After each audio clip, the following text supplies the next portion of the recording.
But let's continue moving on here. Hold on 1 second. I just have to put this disclaimer up before we start. Hold on.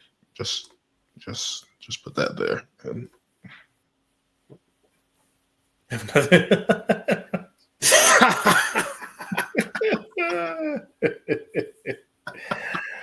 Oh man! All right, man. Wow. Let's go over AEW Dynasty. The floor is yours, guys. Man. So, Luis, since you and I were the only ones that watched the show, and I think this is one case where Daniel, you not watching the show was actually a positive. I mean, now you're right. You didn't waste 5 hours, and your brain cells are still intact. I'm sorry. Let's just start there. AEW shows going so long. Yes. 5 hours? Including the pre-show, yes.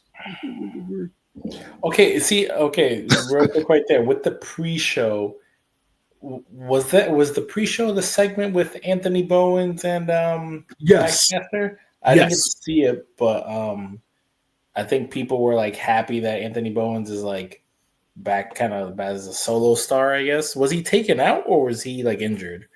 I don't recall. I do know that him and Max Caster did break up. I don't know if I remember he was like pissed at him just because he kept doing that whole like I'm the best in the world type thing for a while, and then he's like, no, you suck, and whatever. See, my whole thing is that pre-show of Anthony Bowens coming back. First of all, the crowd went crazy for him when he came out. His whole new presentation right now, he looks like a superhero, being the pride of wrestling and everything. I would have rather have seen that on the main card than some of the matches that were on the main card, because that segment actually meant something, because they were at one point in time one of the most over tag teams on the roster. Like they have like the matches that they had with like Swerve and Keith Lee, or when they won the titles initially, like they were the hottest act in AEW at one point in time. So like that would have been nice to display on the main card. Like it felt like it was wasted. Oh, you mean they wasted the return on the pre-show? Just like they did that All In with Jamie Hayter, yes. Didn't somebody get released recently from the female? Was it Jamie Hayter? A female that got released from AEW? I don't believe so, but they're definitely trying with her right now. She is in the Owen tournament, so hope is that she wins it. All right, so on the pre-show, I think the kickoff. I think there was a trios match between Nick Wayne and then a team of Action Andretti and Leo Rush. They faced AR Fox and then Top Flight. This feud, they've been telling this story on Collision.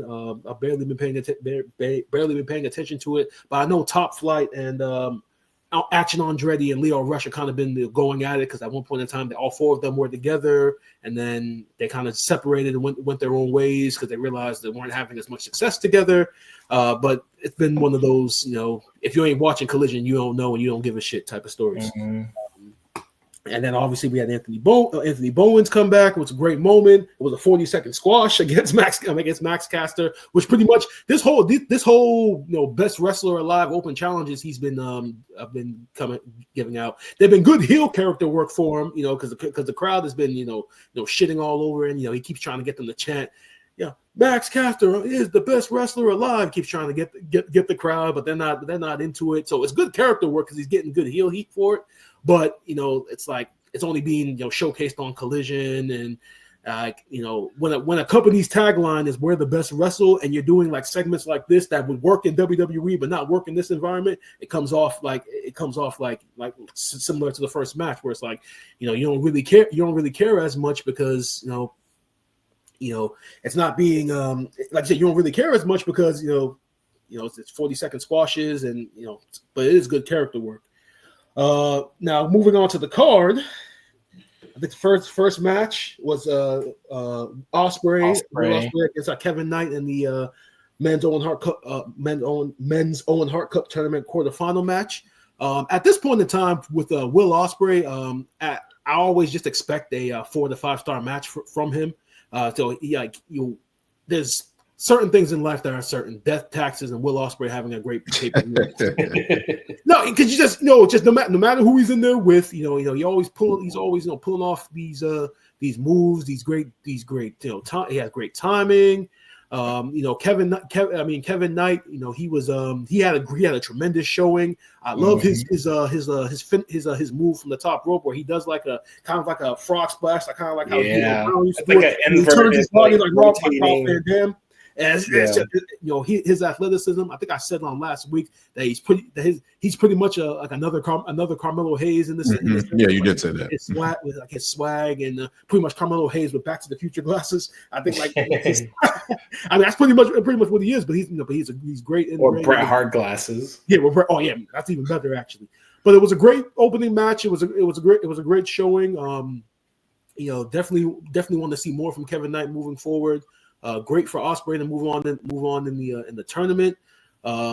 Definitely looks like he's going to get to the finals more than likely. It all depends upon who the wild card in the tournament's going to be.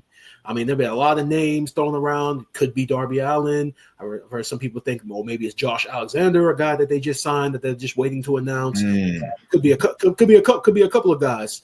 It's definitely not going to be MJF because I think like he mentioned on Dynamite tonight, like why he's not in the tournament. I think like he had said that like the type of character that he is. He works smarter, not harder. Why is he gonna bust his ass wrestling matches week after week to get a title shot when like I can run with he can run with the Hurt Syndicate and get a title shot faster without having to exert energy.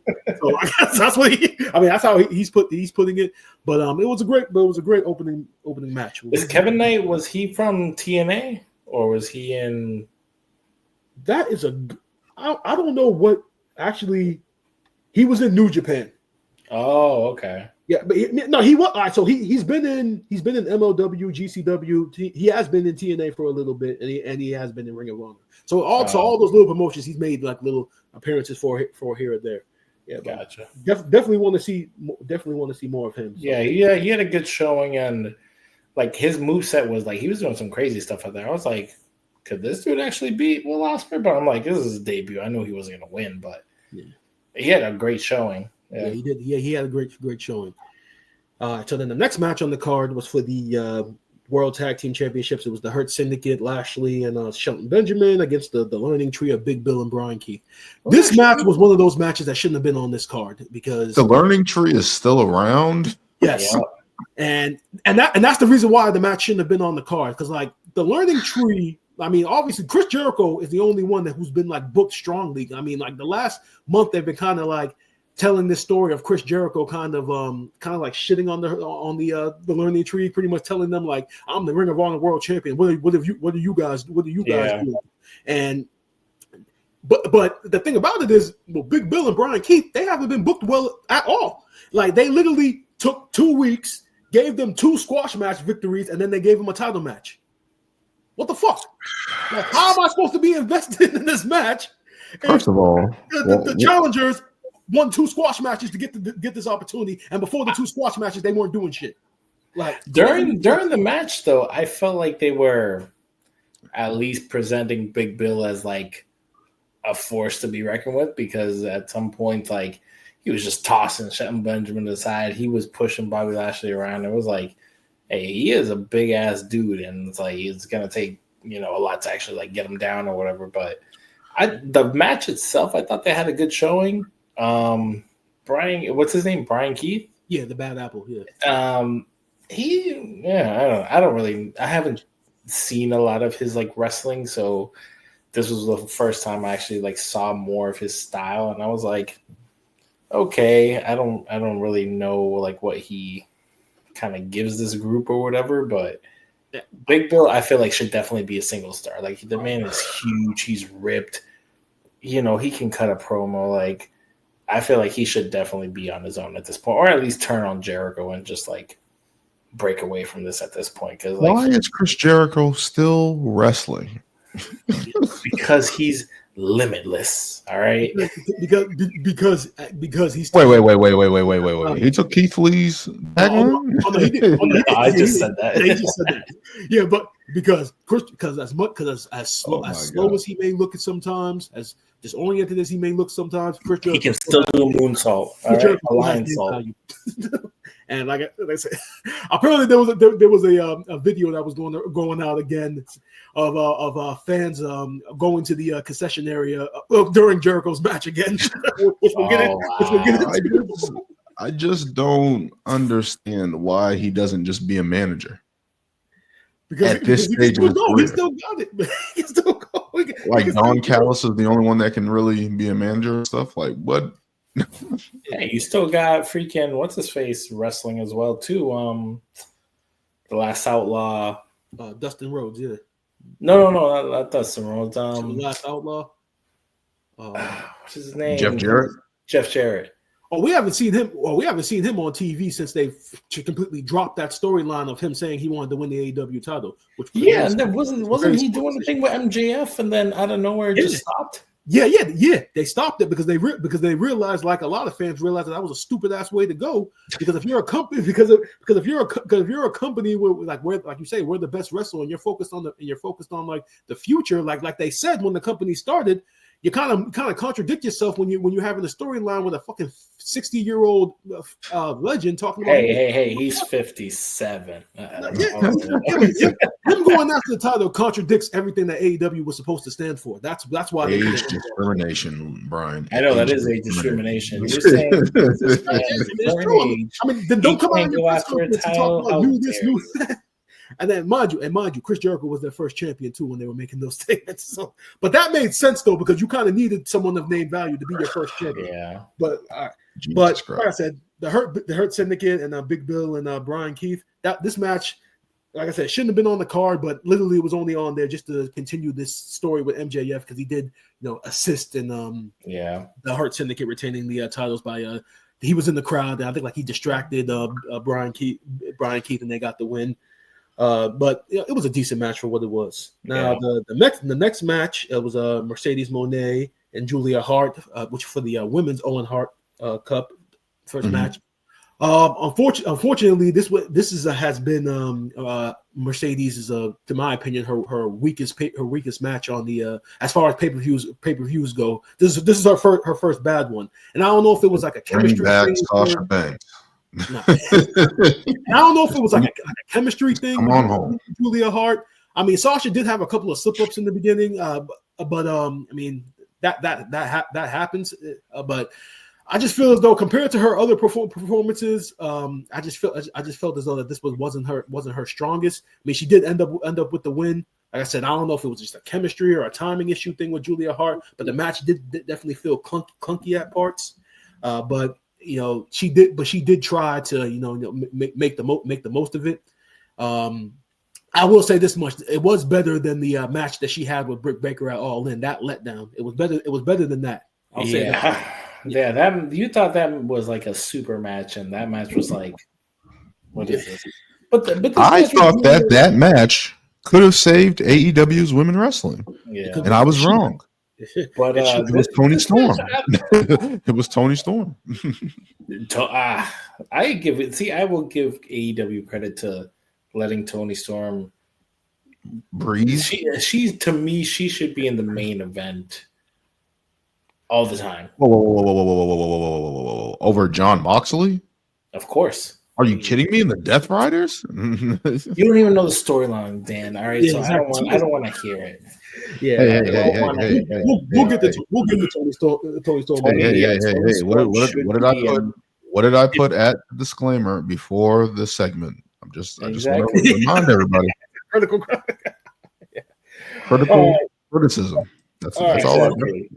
But I'm gonna say that, like, even her and Mariah May storyline, that should have been the main event. Like, that story was so brutal and so good, and just like the climax was literally perfect.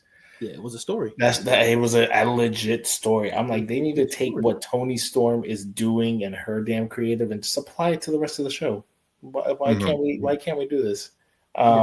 But Mercedes, I feel like her last couple of showings on PLEs, pay-per-view, or whatever the hell it is, pay-per-views, to me have been good. I feel like she's meshing well with some of the other girls. This match, I didn't think it was that bad. Yeah, there might have been a couple like missteps, but I think overall they had good spots. There was a lot of like reversals and like reversing like submissions and stuff like that. And I forget, was it a clean victory? Yeah, I know she rolled her up. She rolled her up to win. But I think they may have maybe like a thumb to the eye or something like that to get the roll up. I was gonna grab something. Get back. Yeah, but yep. So she's moving on to the moving to the next round, where more than likely she's gonna end up facing Athena, because I think Athena is facing Harley Cameron. Yeah, so yes. So more than likely she's facing Athena in the next round. And apparently that match, when it happens, is going to be in Boston when the AEW goes to Boston. So nice. That's going to be interesting. All right, next match on the card, we got the Death Riders, Claudio, Pac, and Wheeler Yuta defending their trios titles against Rated FTR of Cope, Cass Wheeler, and Dax Harwood. I mean, the only takeaway from this match obviously would be the aftermatch, festivities, where FTR turned on Edge. Starting with Dax Harwood. They kind of been telling this story for the last couple of weeks about Dax Harwood not being on the same page with her. Yeah, being all emotional and everything. Emotional. I think like he had a blow up on Collision where he almost attacked the referee and then ended up pushing Cash Wheeler down. And then Cash Wheeler told them that after the pay-per-view, we're gonna have a talk about the future of FTR. And then we had this trios match where miscommunication played a huge role, leading the Death Riders to retain the title. FTR, being heels again, it's definitely something that brings me back to their NXT days. Yeah, I definitely do think that they're better for the revival. Yeah, I actually think they're better heels than baby faces, because I'm not gonna lie, Dax, for a time period, like it seemed as though for like 3 months he was cutting the same raw promo on both Collision and Dynamite about being a father to his daughter, about standing up for AEW, and the promos were good. It's just that yo, bro, you're saying the same shit over and over and over and over again. It's like, okay, we get it. Like, it's like, and like FTR is better act as heels anyway. So, but the match itself was good. Once again, Cope, Edge off TV again for the foreseeable future. I think this is leading. I think I know where this is leading to, and story wise, it doesn't make sense. Towards what? Like, who can team up with Cope to go up against FTR? Maybe his old legendary tag team partner. Maybe. No. That's really where this is going. That's exactly where this is going. That's where it's going. That's where it's going. No. That's where it's going. I don't want a crazy heel. I'm just going to say this. Christian has been off TV for like a couple of months right now, and they've been teasing a rift between him and like Nick Wayne and all of them. Like Nick Wayne has been like cutting promos where he pretty much has been saying that, like, he's been coming up with these ideas. He's pretty much saying like, oh, if Christian had this idea, maybe things would have worked out differently. So they've been teasing the split eventually. Wow. But Christian has been such a fucking godly great heel that like it won't make sense if he immediately just goes back to being a babyface, because him and the Cope had that feud going. Are we gonna get the perfect pose? Exactly. They're gonna do all that. Flash photography. Yeah, flash photography. Yeah, I don't need it. There's probably gonna be a tag match at All In, FTR versus Cope and Christian. Yeah. That doesn't even sound right. Cope and Christian. Not Edge and Christian. Cope and Christian. Why is FTR turning heel? Because they've been baby faces for so damn long. I mean, they've been baby faces for long. Like I don't know if you heard, but I was talking about how, like, it seems as though like for like a good time period that Dax was like cutting like the same raw promo about AEW and about talking about his family and everything, that like it was getting to a point where it's just like he's repeating, he's reiterating this same promo over and over again. It's like you were begging for a heel turn at some point. But when initially they came to AEW, they were heels against the Young Bucks, and it was very good. I mean, they are better heels. Like, you remember their days in NXT, against DIY and other tag teams. They were great heels. So so that's going to be interesting. If it does end up being Christian, it's just going to be like storyline wise, it doesn't make sense. But they can always, unless Christian betrays him. Exactly. Unless they go with the whole, we've known each other for years. We've had up and down, similar to what they do with what WWE does with Kevin Owens and Sami Zayn. Like they have that history of just like, okay, they've been against each other, they've been together, and because they have that history, they can I guess they can go back and forth as much as they please. So maybe, but Cope and Christian, yep. I don't know what to make of Edge in AEW. I don't. Wait, my bad. Wait. Cope. I don't know what to make of Cope in AEW. What is he? What is he doing? He's a legend. I mean, like I said, Edge did everything he could in WWE, so there was nothing left for him. So then Cope wanted more, so he went to AEW. All right, and then the next match on the card, we have arguably the heartbeat and the arguably the most entertaining thing on AEW, Toni Storm defending her title against Megan Bayne. Mm-hmm. Now, this match you can clearly see how green Megan Bayne is as a like you can clearly see it, like. It's gonna take some time, some repetition, but eventually when she does get there, she's gonna be a monster for them because she already has. Where did she come from? Was she from New Japan? Stardom? GCW, I think. Oh, yeah. So she has done like a couple of shows for them. Like I said, she got the look and everything. Like she would be perfect for WWE just based upon the look itself. But you could tell she was green. This story. I think Toni Storm she won another match that ended with a roll up. She kind of like stole the win at the end, but again, you can see that Megan Bayne is still learning, is still progressing. Toni's character work is pretty much was covering up for everything. I think like she had came out since they were in Philadelphia. She came out with the whole boxing theme, the whole boxing theme, of which you mix that with her little Marilyn Monroe Hollywood gimmick. It was hilarious. But it was a very decent match. Megan Bayne eventually will get there. I do have high hopes for her. Like I said, she already has the look. The only thing going into this match, I wish we would have got more of. I want to learn more because Lewis, you asked about like where Megan Bayne came from and stuff, which clearly shows that you're intrigued in her. And leading up to the match, they didn't have any promos for her. They didn't have any packages put together to kind of for people to like learn about her. She's in this partnership with Penelope Ford, which hasn't fucking even been explained on TV why they're together. And like they're doing her an injustice because, like you said, she has the look. Like all you gotta do is just make people care about her character, and then the sky's the limit. So, just because, Brian, that's why. Just because. All right. So moving on. Okay, like I'm like this next. All right, so these next three matches, I'm gonna kind of like go through them quick. Unless Lewis, you want to like give any additional commentary on them? There's probably only one match. All right, so next match was Kyle Fletcher against Mark Briscoe. This was another men's Owen Hart Cup tournament match. I'm gonna just say this: it was a great match, but again, wasn't needed on the fucking card. Like they need to understand that, like, bro, not all of your pay-per-views need to be 5 hours long. Now I get it. It's very easy for me to say that, and then people saying, "Well, you're comparing them to WWE. Maybe this is how they want to be different." And I get that, but to succumb people that pay for these pay-per-views, for them to pay $50 to be sitting through 5-6 hours of shit, that's a lot. That's a lot for your fans to ask for. For every show to be 5-6 hours. Now, if that's the way they want to go about it, and that's their style, and that's how they're going to stand out, fine. But just don't be mad when people stop wanting to dish out money for these shows because they're so fucking long. But the match itself was very good. Kyle Fletcher came out on top.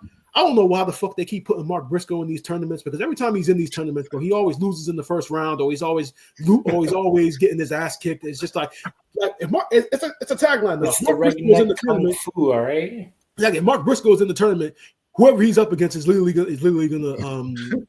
win. Like it's a first round bye. Mark Briscoe's a stepping stone. Yeah. All right, Lewis, anything about No. All right. And then this next match, and we just mentioned them, Chris Jericho defending his title against Bandito in a title versus mass match. All right, first of all, this feud, like it's like so random. It's just like first of all, I don't even watch Ring of Honor, but the fact to think that Bandito is considered a top guy over there. Maybe I need to watch Ring of Honor more or do something to learn more about Bandito. But from what I've saw, in my opinion, that's not a top guy. I don't care what anybody says.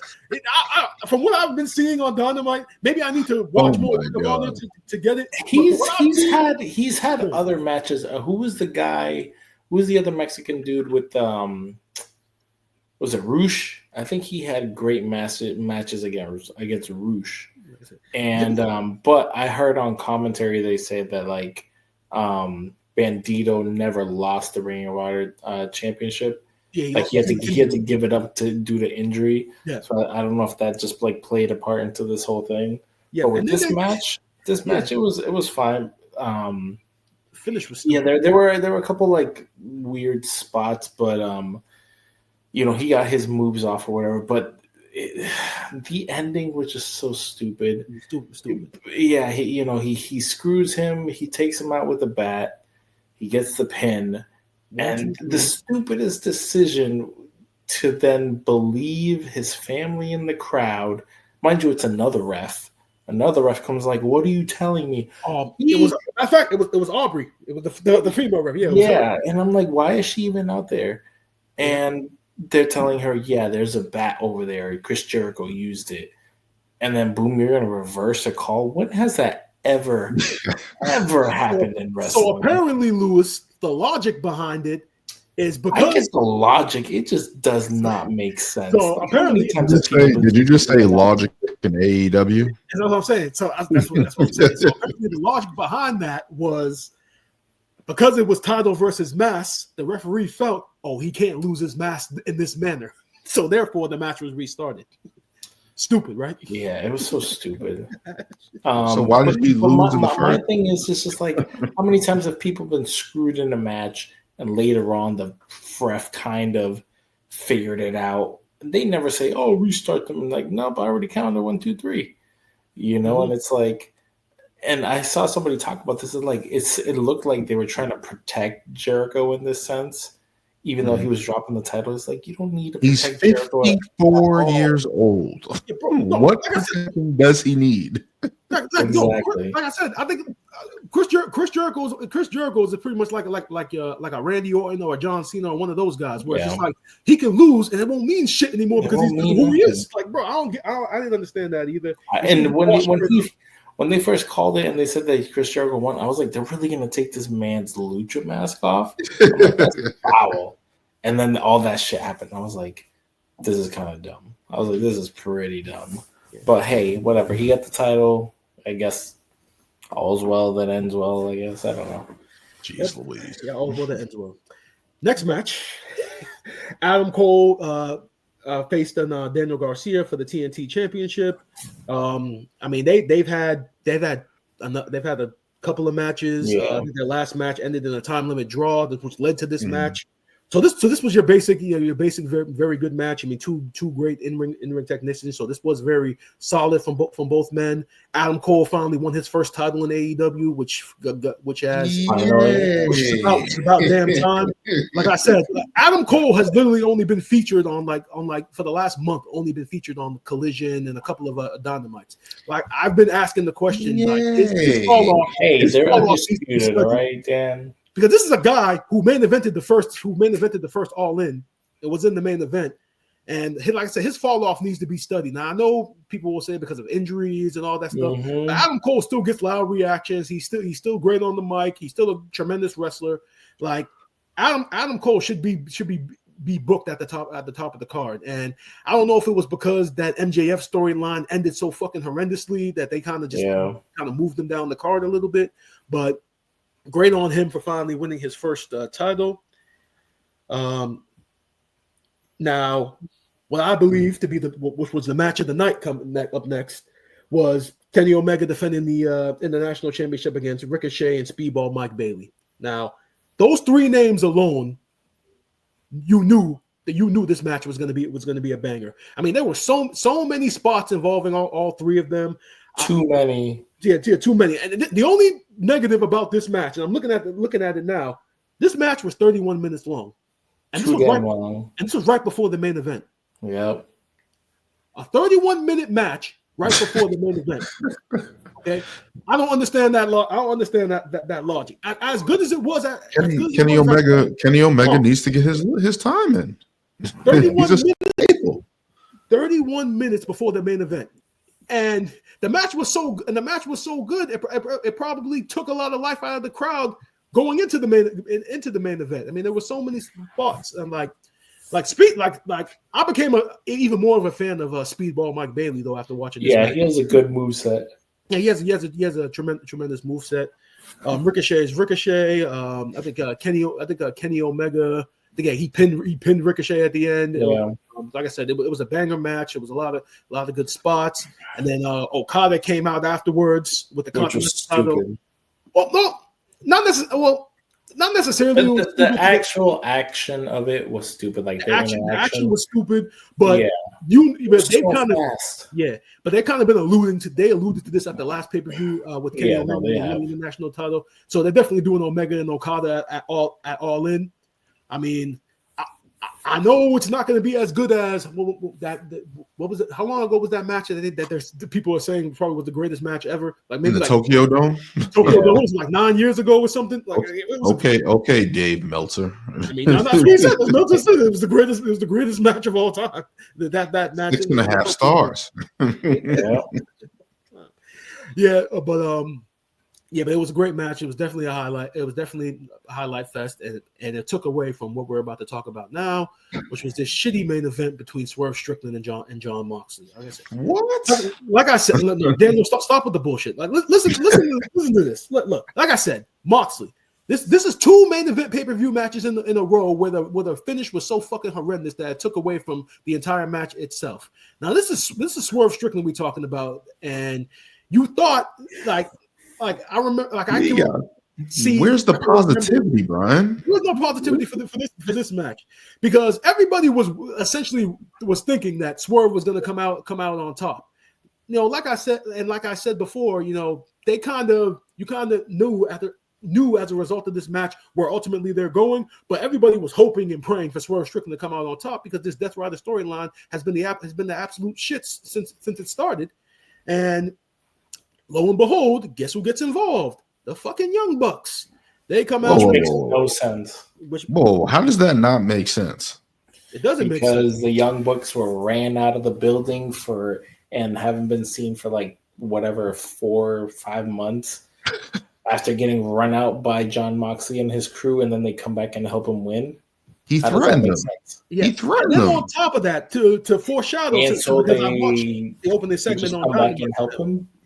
Yeah, we take your threats and we're gonna oblige by them. Yeah, exactly. They're the Young Bucks, not the Strong Bucks. Exactly, the Young Bucks. They opened Dynamite tonight, giving an explanation, and they pretty much were saying how the reason why that they helped was because they were impressed with what Moxley and the Death Riders had been doing, and now they want to join up and have the Elite and the Death Riders as one. That's the reason why they helped. Doesn't make sense. Jesus Christ. Yeah, like I said, they got involved. It was like I said, the finish itself took away from the match, and I will say this much, quality wise, because Swerve Strickland was in there. It definitely was a better quality match than the match that Moxley had against Cope. But that match was boring as hell. It was boring. That match was boring, but at least this match had some sort of excitement in it because of Swerve. Exactly. But leaving this show, you know, we weren't talking about Ospreay and Kevin Knight. We weren't talking about the triple threat match. Hell, we weren't even talking about Anthony Bowens coming out on the pre-show because those were the only notable, or Tony Storm.